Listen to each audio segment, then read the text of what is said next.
going to throw out some Wizards propaganda that they will happily throw out at people, which is that look, no matter what they say, they're very obviously a team that just wants to try to get into the playoffs. All that being said, when Bradley Beal plays this year, they actually have a winning record. And you look at their starting lineup, and when Monte Morris, Bradley Beal, Kristaps Porzingis, and Kyle Kuzma are on the floor, they're eviscerating teams. Like, they are killing teams, no matter whether it's Daniel Gafford out there, and they've been really good with Gafford in the starting lineup, or Denny Avdia when he was starting earlier in the year, and has been really good, by the way, since the Hachimura trade.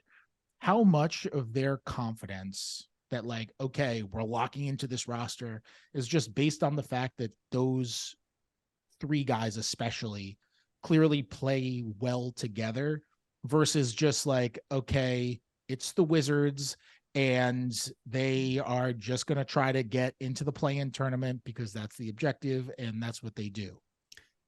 It's an objective reality that they haven't had their core together for the vast majority of the season. That's true. And if anyone on YouTube was watching my face as you were asking that very good question, Fred, and noticed that I wasn't quite looking at the screen, it's because I was calling up these numbers. And you're right. Any three-man lineup of Beal, Porzingis, and Kuzma has a 5.4 net rating. So they outscore opponents by 5.4 points over 100 possessions. That's really good.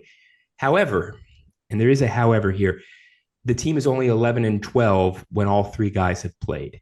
So that's a problem.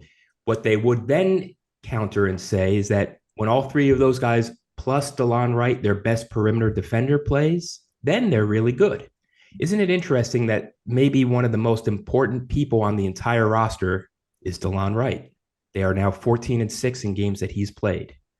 I'm not suggesting DeLon Wright is a star player, but to the Washington Wizards, his value is much stronger, much higher than it's been in any of DeLon Wright's previous stops.